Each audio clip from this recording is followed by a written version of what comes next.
Imagine standing on the deck of a mighty warship in the 18th century, the endless ocean stretching all around.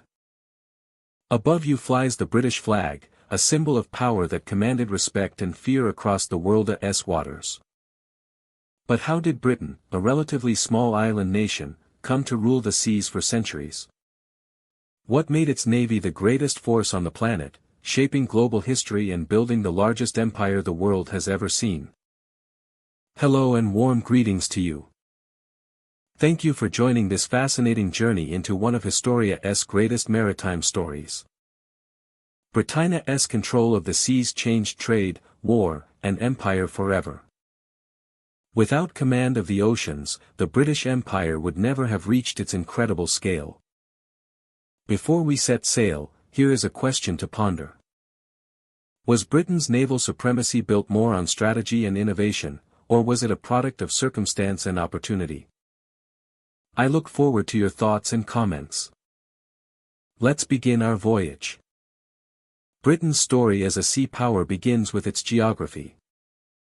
The endless horizon of the Atlantic Ocean, the North Sea, and the English Channel shaped not only the physical landscape but the destiny of the people who lived there. Before the year 1500, Britain was far from a unified nation. Instead, it was a patchwork of kingdoms, often at odds with one another, and frequently threatened by invasions from across the waters. The sea was a formidable barrier, yet it was also a pathway for raiders and traders alike. Coastal communities learned to live with this dual natura, embracing the oceana's bounty while guarding against its dangers.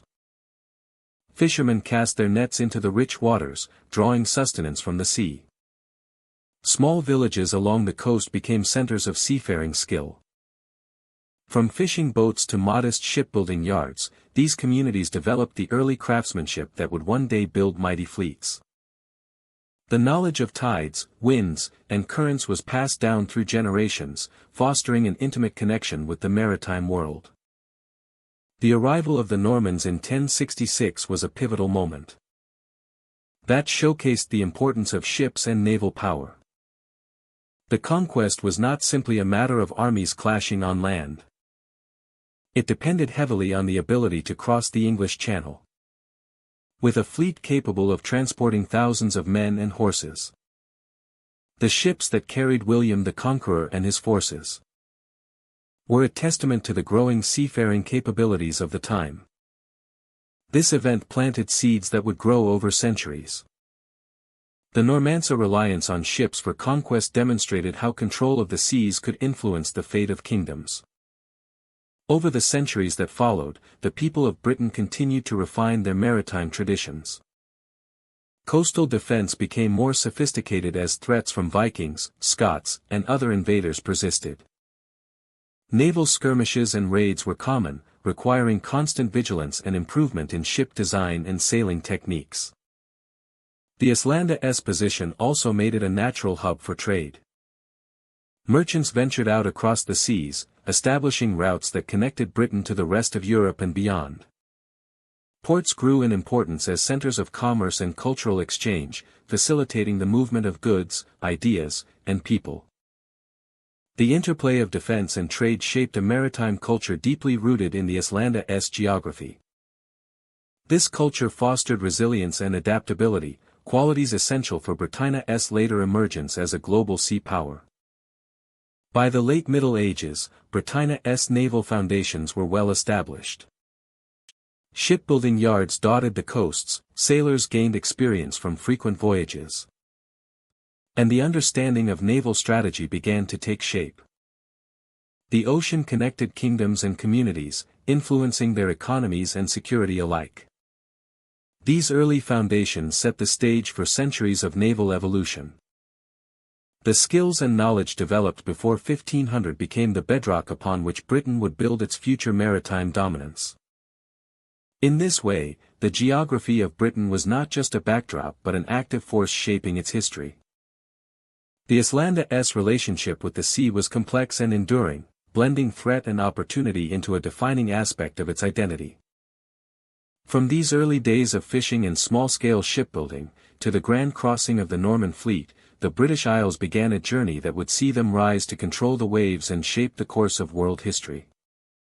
This story is one of adaptation and ambition, where the land met the sea, and where the future of a nation was forged in the waters that surrounded it. In the early 1500s, England stood at a crossroads, its future tied closely to the sea. The turning point arrived with the reign of King Henry VIII, a monarch whose vision would forever change the course of English maritime power.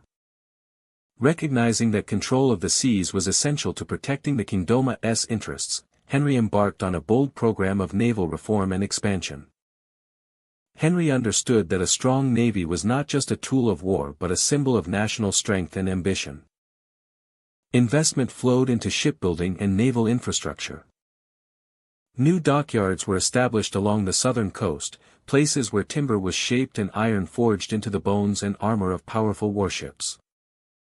Skilled craftsmen, carpenters, and sailors came together in these bustling centers, turning raw materials into formidable instruments of war. Innovations in ship design transformed the English fleet. Ships became larger, sturdier, and better armed. They were equipped with heavy cannon that could fire devastating broadsides, a significant leap forward from the older style of naval combat that relied largely on boarding and hand-to-hand fighting. Among these new vessels, one would become legendary, the Mary Rose. Launched in the 1510s, this flagship represented the cutting edge of naval technology. By the 1540s, England's navy had evolved into a formidable professional force. The Tudor navy was no longer an ad hoc organized institution with permanent ships, trained crews, and a clear command structure for what would become the Royal Navy, a cornerstone of British power for centuries to come.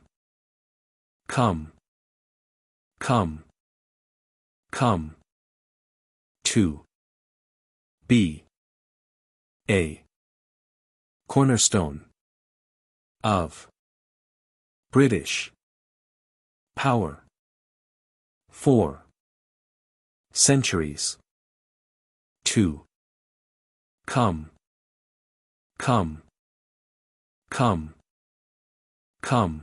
to come.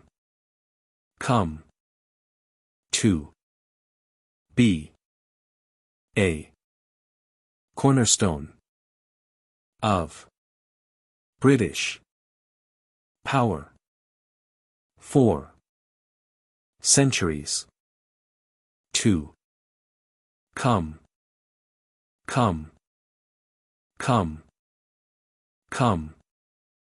For centuries to come. Henry's reforms extended beyond the ships themselves.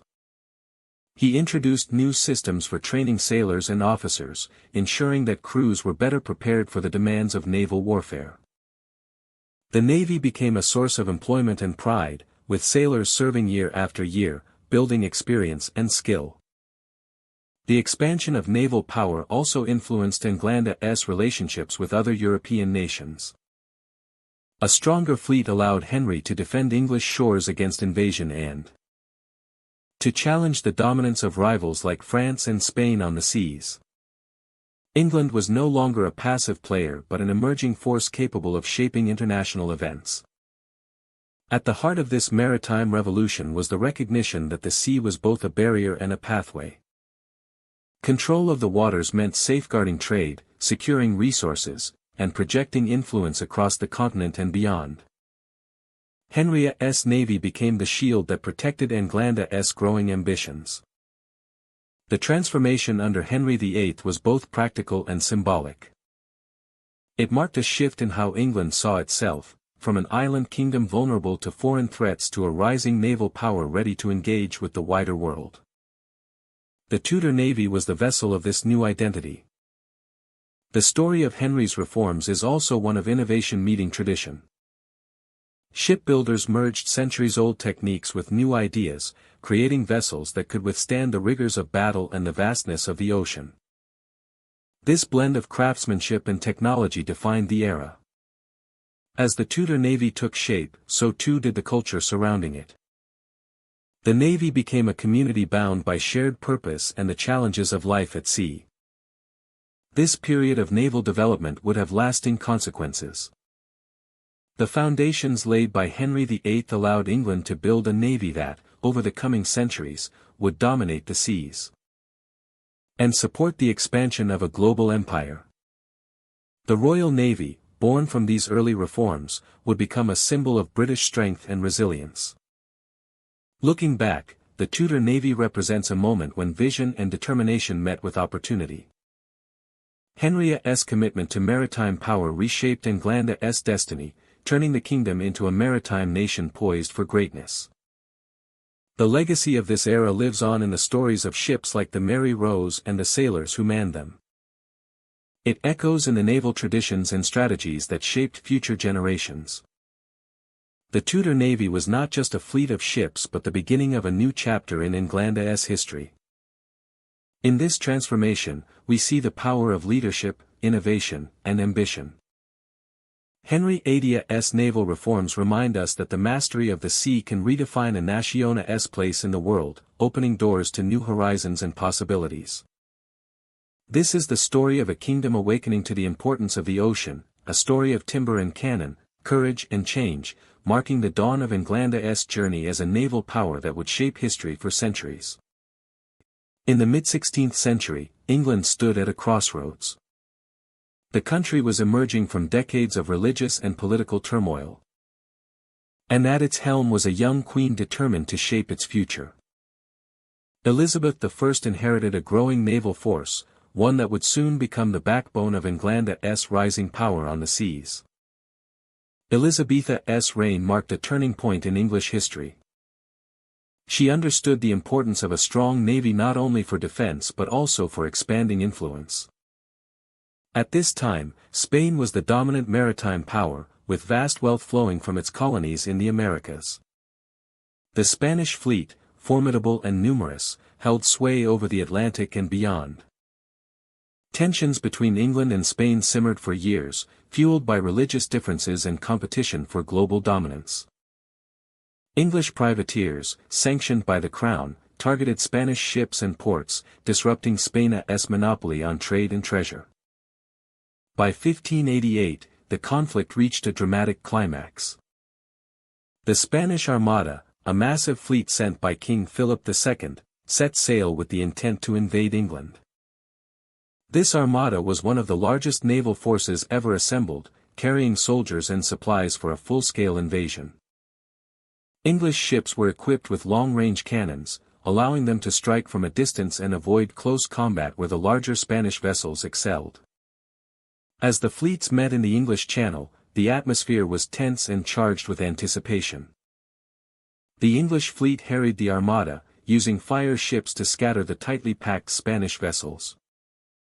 The battle was a test of endurance and skill, fought amid shifting winds and treacherous waters. Storms battered the fleet as it attempted to retreat around the northern coast of Scotland and Ireland, causing further losses. When the smoke cleared, the Armada had suffered a decisive defeat. England had not only repelled the invasion, but also sent a powerful message to the world. This victory was a defining moment, proving Englanda's naval power and marking the decline of Spanish dominance. The defeat of the Spanish Armada inspired a new era of exploration and ambition. Englanda's confidence grew, fueling voyages to the New World and beyond. Privateers, operating under royal license, expanded Englanda's reach, challenging Spain's empire and opening new avenues for trade and colonization. Elizabetha's triumph at sea secured Englanda's position as a rising sea power. The navy became a symbol of national pride and a vital instrument of statecraft. The lessons learned during this period shaped naval strategy and shipbuilding for generations. The Elizabethan era was a time of transformation, blending conflict and discovery. The sea became a stage for adventure, competition, and the forging of a global empire. This story of courage, innovation, and resilience echoes through history. It captures the spirit of a nation on the cusp of greatness, determined to carve its destiny amid the shifting tides of power. The legacy of Elizabeth I and the defeat of the Spanish Armada remains a testament to the enduring impact of naval strength and vision. The 17th century was a time of profound change on the high seas. As Britannia's ambitions grew beyond its shores, so too did the need for a powerful navy to protect its expanding trade networks. This century witnessed the rise of Britannia's naval strength alongside the flourishing of global commerce. In the year 1600, a pivotal moment occurred with the founding of the East India Company. This private enterprise was granted a royal charter to trade with the rich and distant lands of Asia. The Compania's ships ventured into uncharted waters, seeking spices, textiles, and other valuable goods that would captivate European markets. But these voyages were not without danger. Pirates prowled the seas, and rival European powers eyed the same prizes. To safeguard its merchant vessels, Britannia's navy took on an increasingly vital role. Naval ships patrolled the oceans, escorting fleets and defending trade routes from threats both human and natural. The navy became the shield behind Britannia's commercial ambitions. This growing maritime power soon faced fierce challenges. The Anglo-Dutch Wars, fought intermittently between 1652 and 1674, were a series of conflicts that revolved largely around control of trade routes and maritime dominance. The Dutch Republic, a major naval and commercial power, contested Britannia's rising influence at sea. Battles raged across the waters, each side striving to secure the wealth and strategic advantages that came with controlling global trade. These wars tested Britannia's naval capabilities and spurred advancements in shipbuilding, tactics, and organization. The navy became more professional, disciplined, and strategically minded. Every engagement sharpened skills and expanded knowledge, helping Britain to carve out a dominant position on the world stage. By the end of the 17th century, Britannia's naval fleet had grown in size and strength. It was larger and more capable than most of its European rivals. The ships themselves had evolved, combining speed, firepower, and endurance. Crews were better trained and more experienced, ready to face the uncertainties of the sea and the perils of conflict. This expansion of naval power was deeply intertwined with the growth of trade. Ports bustled with goods from across the globe: silks from Asia, sugar from the Caribbean, timber from North America.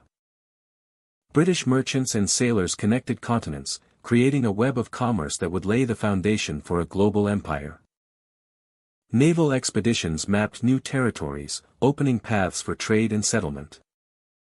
The presence of British ships in distant waters signaled growing influence and the promise of new opportunities. The 17th century was a turning point where Britannia's future as a maritime power took shape. It was a century defined by ambition, conflict, and progress. The navy and trade grew hand in hand, each fueling the other's expansion. The story of this era is one of transformation. From modest beginnings, Britannia's maritime reach extended across oceans, challenging established powers and opening new horizons. The navy's rise was a testament to innovation, resilience, and strategic vision.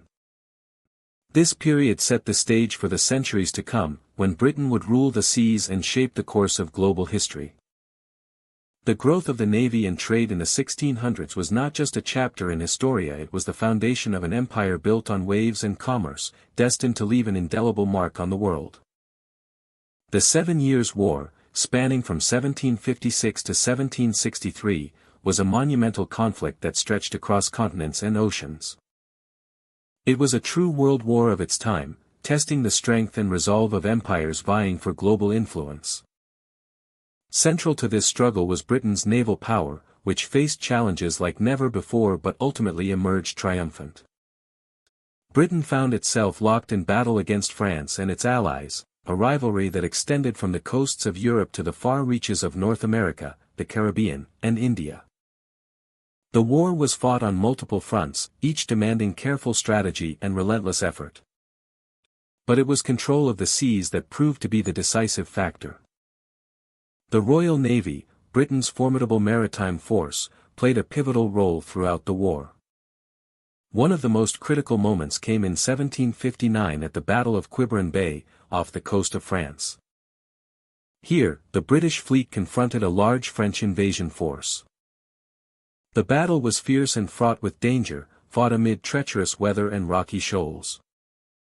Despite these challenges, the Royal Navy secured a decisive victory, thwarting the French plan to invade Britain.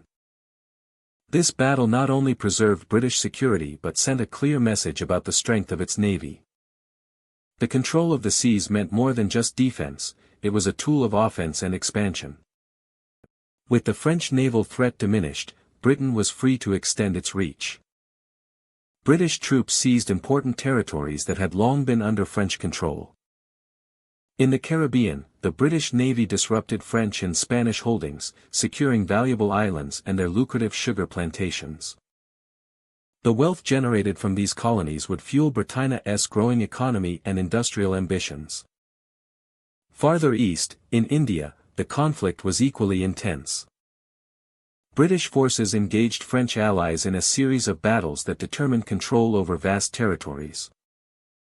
The naval power of Britain ensured that reinforcements and supplies could be transported across the seas, tipping the balance in favor of the British East India Company. Control of the ocean routes meant Britain could maintain supply lines, troop movements, and communication across vast distances. This logistical advantage was unmatched by its rivals. By the time peace was declared in 1763, Britain had emerged as the world's foremost naval power. Its victories were not only military but strategic, securing a network of colonies and trade routes that would underpin its imperial future.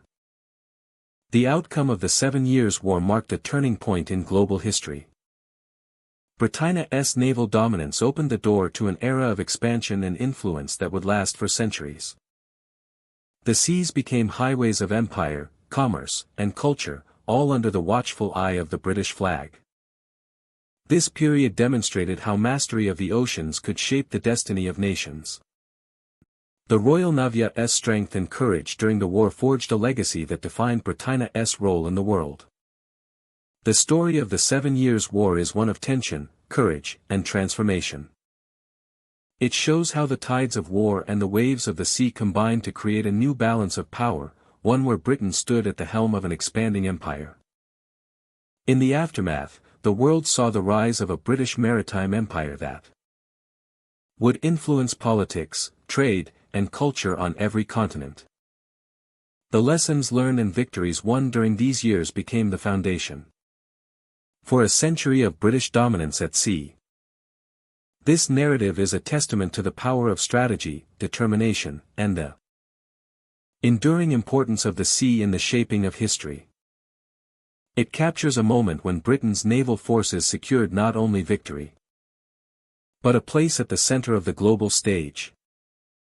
In the 18th century, Britain's dominance over the seas was not built on sheer numbers alone. It was a story of innovation, craftsmanship, and a relentless pursuit of technological advancement that propelled its naval power beyond rivals. Across its shipyards and workshops, a transformation was underway that would shape the future of naval warfare and exploration. British shipyards became centers of ingenuity, producing warships that were marvels of engineering and design. At the heart of this revolution were the ships of the line, massive vessels constructed to serve as the backbone of naval fleets. These ships were armed with dozens of cannons, arranged on multiple decks, capable of unleashing devastating broadsides in battle. Every plank, every mast, every rope was carefully crafted to withstand the harshest conditions on the open ocean. The construction of these ships demanded skilled laborers and master shipwrights who combined traditional techniques with new methods to build stronger, faster, and more durable vessels. The ships of the line were more than just floating fortresses. They were symbols of power and national pride, representing the might of the British Empire on distant waters. Their imposing presence on the horizon could intimidate enemies and inspire allies, playing a crucial role in major naval engagements that shaped the balance of power. Yet, it was not only the physical vessels that advanced. Navigation technology saw remarkable progress during this century. Solving one of the greatest challenges of seafaring, determining longitude accurately at sea. Without this knowledge, sailors had long been at the mercy of the vast and unpredictable oceans. Their journeys often prolonged or perilous. The breakthrough came with the invention of the marine chronometer by John Harrison. This precise timekeeping device allowed sailors to measure time at sea with unprecedented accuracy. By comparing the local time to the time at a known reference point, navigators could calculate their east-west position, finally solving the longitude problem that had confounded explorers for centuries. This innovation transformed navigation. It reduced the risks of long voyages, improved route planning, and enhanced the safety of ships and their crews. British sailors gained a decisive advantage, able to chart courses with confidence and avoid hazards that had once been unavoidable. The impact of these technological advances extended beyond warships and navigation instruments. They influenced shipbuilding techniques, maritime strategy, and global exploration. British naval officers and explorers ventured further and more safely, mapping unknown territories and expanding the empire's reach. The combination of powerful ships and precise navigation turned the Royal Navy into a formidable force. It was a navy that could not only fight but also explore, trade, and maintain communication across vast oceans. These capabilities were essential to sustaining Britannia's growing empire and protecting its interests worldwide. The 18th century thus became a golden era for British maritime innovation. The progress made in shipbuilding and navigation laid the foundation for naval supremacy that would endure for centuries. It was a testament to the spirit of discovery and the determination to master the seas. Within the bustling shipyards, amidst the sound of hammers and saws, a new generation of ships took shape, each one a blend of tradition and technology. These vessels carried not only cannons but also the hopes of a nation striving to control the oceans. At sea, the crew's reliance on chronometers and updated charts allowed for more precise and daring voyages. The legacy of this period resonates in the history of naval warfare and exploration. The ships of the line and the marine chronometer represent milestones in human ingenuity, shaping the world's maritime heritage. As the sun set over the docks, these advances illuminated a path toward a new age of empire and discovery. Britannia's rule of the seas was forged not just in battles but in the workshop, the laboratory, and the minds of those who dared to innovate. This is the story of how technology and craftsmanship combined to transform shipbuilding and navigation, giving British sailors the tools to conquer oceans and secure a place in history. The closing years of the 18th century ushered in an era of near-constant conflict for Britain, as it found itself locked in a fierce struggle against Napoleonic France. This period of warfare stretched across continents and seas, shaping the future of Europe and the wider world. At the heart of this struggle was control of the seas. Britannia's Royal Navy was not merely a military force but the lifeline of the island nation, protecting trade routes, colonies, and the very security of the British Isles. Facing a powerful and ambitious enemy in Napoleon Bonaparte, Britain relied heavily on its naval supremacy. The years leading up to 1805 saw tense preparation and a series of naval skirmishes as the French and Spanish fleets sought to challenge British dominance. Napoleon's plans for invading Britain hinged on gaining control of the English Channel, making the naval confrontation inevitable. It was at the Battle of Trafalgar in October 1805 that this conflict reached its dramatic peak. Off the southwestern coast of Spain, near Cape Trafalgar, the British fleet faced a combined force of French and Spanish ships. Admiral Horatio Nelson commanded the British fleet with boldness and vision. Known for his keen strategic mind and inspiring leadership, Nelson devised an unconventional tactic that would break the enemy's line and turn the tide of battle. The British fleet advanced in two columns, piercing the enemy formation with precision and speed. The roar of cannon fire echoed across the waves as ships engaged in close combat, their crews fighting with determination and skill. The sea churned with the chaos of battle, smoke and fire blending with the spray of the ocean. Despite facing larger fleets, the British ships exploited their superior training, gunnery, and coordination. Nelson's daring plan succeeded in disrupting the cohesion of the French and Spanish forces, causing confusion and preventing them from mounting an effective defense. The victory at Trafalgar was decisive. The combined French and Spanish fleets were shattered, losing many ships and thousands of men. Though Nelson himself was mortally wounded during the battle, his leadership secured a triumph that resonated far beyond the battlefield. This victory confirmed British naval supremacy for more than a century. It ensured that Napoleon's ambition to invade Britain was permanently thwarted. The English Channel remained secure, safeguarding the nation from the threat of foreign conquest. Beyond the immediate military success, Trafalgar had profound strategic implications. Britannia's control of the seas allowed it to maintain vital supply lines and support allies across Europe. It also enabled the expansion of British influence globally, as the Empire's navy protected far-flung territories and trade routes. The Napoleonic Wars continued for a decade after Trafalgar, but the outcome at sea was never seriously challenged again. The Royal Navy's dominance shaped the course of the conflict and laid the foundation for Britannia's role as the world's foremost maritime power. The legacy of this period is one of resilience, innovation, and determination. It is a story of how naval strength and leadership shaped the destiny of nations and the balance of power in an age of revolution and empire. The Battle of Trafalgar stands as a symbol of courage and strategic brilliance. It captures a moment when the fate of Britain and Europe hung in the balance, and a decisive victory at sea changed the course of history forever. In the early 19th century, Britain's dominance at sea was no accident. It was the result of careful planning, strategic foresight, and a relentless pursuit of control over the oceans. To maintain this vast maritime empire, Britain built a network of naval bases that stretched across the globe, forming the backbone of its naval power. These bases were more than mere ports. They were fortified hubs of military strength, vital for resupplying ships, repairing vessels, and coordinating naval operations. The Mediterranean was home to some of the most critical locations. Gibraltar, perched at the entrance to the Mediterranean Sea, was a fortress controlling one of the world's busiest waterways. Its cliffs and cannons stood as silent guardians of British interests. Further east, the island of Malta served as another essential stronghold. Its natural harbors provided shelter and resources for fleets navigating between Europe and the colonies in Asia and Africa. These bases were indispensable for projecting power far from home waters.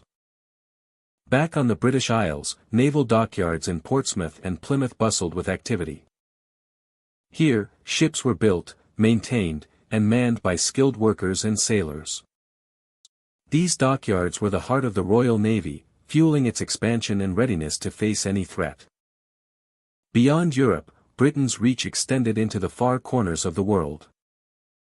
The capture of Singapore in 1819 was a masterstroke in this global strategy. Situated at the crossroads of major shipping lanes, Singapore quickly became a vital refueling station and trading hub. Its deep waters and sheltered bays offered the perfect base to support naval operations throughout Southeast Asia. This global network of bases allowed the Royal Navy to patrol vast stretches of ocean, ensuring the safety of merchant vessels laden with goods from every continent. But their role was not limited to protection alone. Piracy remained a persistent threat to trade and security. British naval forces actively hunted down pirate ships, dismantling their strongholds and securing safer seas for commerce. This suppression of piracy was crucial in maintaining the flow of goods that fueled Britannia's economy and empire. The Navy also played a role in enforcing British laws overseas, asserting authority in distant lands and waters. Its presence deterred rivals and upheld order in territories under British influence. These naval bases were symbols of power, projecting Britannia's will across the waves. The importance of these strategic locations grew as Britain's empire expanded. Each base acted as a vital link in a chain that connected continents, cultures, and economies. They allowed for rapid response to threats and ensured that Britain could sustain long voyages and extended deployments. Life at these bases was a world unto itself, with sailors, officers, dockworkers, and local communities intertwined in a bustling tapestry of military and civilian life. The rhythm of the docks, the clanging of tools, the calls of sentries, and the waves against the piers created an atmosphere charged with purpose and readiness. By 1850, Britannia's global network of naval bases was unmatched. It gave the Royal Navy the ability to dominate seas, control key maritime choke points, and safeguard the empire's lifelines. This intricate system of ports and dockyards was a cornerstone of Britannia's power, enabling it to shape global affairs and secure its place as the preeminent maritime nation. The story of Britannia's naval bases is a story of strategy, resilience, and vision. It reveals how geography, technology, and human endeavor combined to create an empire that ruled the seas, supported by the strongholds that dotted the world's oceans. Through these bases, Britannia's influence was felt from the Mediterranean to the Indian Ocean, from the Atlantic coasts to the far reaches of Asia. They were the silent sentinels of empire, standing guard over a century of expansion and change.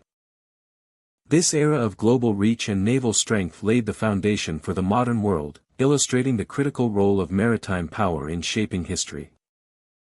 The legacy of these naval bases endures, a testament to a time when the control of the seas meant the control of the world.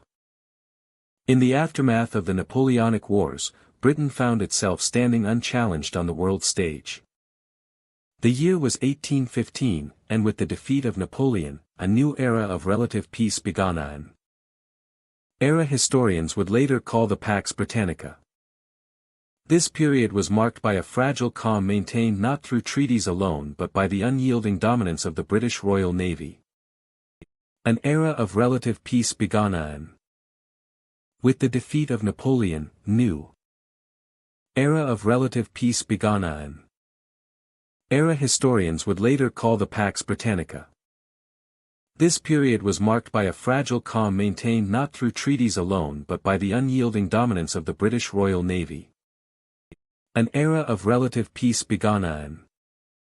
With the defeat of Napoleon, new era historians would later call the Pax Britannica. This period was marked by a fragile calm maintained not through treaties alone but by the unyielding dominance of the British Royal Navy. An era of relative peace began. With the defeat of Napoleon, new era historians would later call the Pax Britannica. This period was marked by a fragile calm maintained not through treaties alone but by the unyielding dominance of the British Royal Navy. An era of relative peace began. With the defeat of Napoleon, new era historians would later call the Pax Britannica. This period was marked by a fragile calm maintained not through treaties alone but by the unyielding dominance of the British Royal Navy. The oceans, vast and unpredictable, became a stage where Britain's naval power ruled supreme. British warships patrolled the seas relentlessly, their presence a silent warning to any nation daring to disrupt the fragile balance. This naval vigilance prevented conflicts between other powers, acting as a deterrent that kept the peace and ensured that wars, when they did occur, remained limited in scope. But this era of peace was not passive. It was an active, strategic peace enforced by the might of the British fleet. The Royal Navy's ability to project power across the globe allowed Britain to safeguard its commercial interests, protecting merchant vessels that crisscrossed the oceans carrying goods from every corner of the empire. Trade thrived under this security. Ports bustled with activity as raw materials from distant colonies were shipped to British factories, while finished products were sent back across the seas to markets worldwide. The Navy's reach extended beyond commerce. It was instrumental in moving troops swiftly and efficiently to trouble spots around the globe. Whether responding to conflicts, protecting colonial territories, or supporting allies, the Royal Navy ensured that Britannia's influence was felt everywhere. The phrase that captured this reality was simple but powerful: if Britain ruled the seas, Britain ruled the world. This slogan embodied the strategic truth that naval supremacy was the key to global power in the 19th century. During the Pax Britannica, the British Empire expanded rapidly. New territories were claimed, and existing colonies were consolidated, all under the protective umbrella of the Royal Navy. The seas connected continents, enabling Britain to govern far-flung lands with unprecedented speed and authority. This period also saw the modernization of the Navy. Advances in shipbuilding and technology kept Britain ahead of its rivals. Ironclads replaced wooden ships, steam power began to supplant sails, and new weapons enhanced the fleet's firepower. These innovations ensured that British dominance was not just a legacy of the past but a living, evolving force. Yet, the Pax Britannica was more than military might. It shaped international relations, diplomacy, and economics. The peace it maintained allowed nations to focus on development and trade rather than destruction. It set a framework within which empires could compete and coexist, albeit unevenly. Still, the peace was fragile. Beneath the surface, rivalries simmered, and the global balance was delicate. The Royal Navy's role was to manage these tensions, preventing them from erupting into widespread conflict. For nearly a century, this maritime peace held. Britannia's naval power underpinned a world order that encouraged growth, exploration, and expansion. It was a time when the British flag flew over vast territories and the nation's interests were defended by fleets that sailed every ocean. The Pax Britannica era left a profound legacy. It demonstrated how naval power could shape the course of history, maintaining peace through strength and enabling an empire to flourish. It was a testament to the enduring importance of the sea in global affairs. As the 20th century approached, the world would change once again. New powers would rise, and challenges to Britannia's supremacy would emerge. But for those decades between 1815 and 1914, the seas belonged to Britain, and with them, the world was under its watchful gaze. This story is one of strategic dominance, of peace forged through power, and of a nation whose command of the oceans defined an age. It is a chapter in history where naval strength ensured stability, prosperity, and influence on a truly global scale. As the 19th century drew to a close, the world's balance of naval power began to shift. New nations emerged with ambitions to build formidable fleets, challenging the long-standing dominance of Britain on the seas. Britain, aware of the growing competition, responded decisively. The Royal Navy embarked on a comprehensive modernization program, focusing on innovation and strength. Central to this transformation was the development of the dreadnought, a revolutionary battleship that changed naval warfare forever. These ships were larger, faster, and more heavily armed than any before them, capable of delivering overwhelming firepower. The introduction of dreadnoughts marked a new era of naval arms races. Nations raced to build fleets that could outmatch their rivals. Britannia's commitment to maintaining naval superiority was unwavering. Driven by the belief that control of the seas was essential to national security and global influence. When World War I erupted, the Royal Navy faced its greatest challenge in over a century. The conflict tested the fleet's capabilities and the strategies developed over centuries. Battleships and cruisers patrolled vast oceans, guarding vital trade routes and blockading enemy ports. The Navy's presence was a constant deterrent, shaping the course of the war. Despite new technologies like submarines and aircraft, the Royal Navy's strength remained a decisive factor. Its ability to protect maritime supply lines ensured that Britain could sustain its war effort and support its allies. The war demonstrated the enduring importance of naval power in modern conflict. Beyond the war, the legacy of Britannia's maritime dominance continued to influence naval strategy and design. The lessons learned from decades of innovation, combat, and adaptation became the foundation for future naval doctrine. Tactics refined through experience shaped how navies around the world approached warfare on the seas. The Royal Navy's history is not merely a tale of ships and battles. It is a story of resilience and evolution. From wooden sailing vessels to steel dreadnoughts, the Navy adapted to meet the changing demands of technology and geopolitics. This adaptability was key to sustaining Britannia's influence across the globe. Into the 20th century, the Navy remained a symbol of national pride and power. It projected Britannia's reach and protected its interests far beyond the home islands. The presence of the Royal Navy on the world's oceans was a reminder of a century-old commitment to maritime supremacy. The challenges faced during this period also highlighted the complexities of maintaining such dominance. The rise of new powers required constant vigilance and innovation. The Navy's legacy was not just in the ships it sailed but in the knowledge it carried forward. This period in naval history underscores how power on the seas is not guaranteed but earned through perseverance and foresight. It was a time when old empires confronted new realities. And the future of naval warfare was being written on the decks of steel battleships. The Royal Navy's role during this era laid the groundwork for modern maritime strategy. Its influence extends beyond historical battles to the doctrines and technologies that continue to shape navies today. The tale of this transition is a testament to the enduring importance of the sea in global affairs. It shows how a nation's commitment to innovation, strength, and adaptability can sustain its position in a changing world. Through the trials of rivalry and war, Britannia's naval heritage remained a beacon of excellence and determination.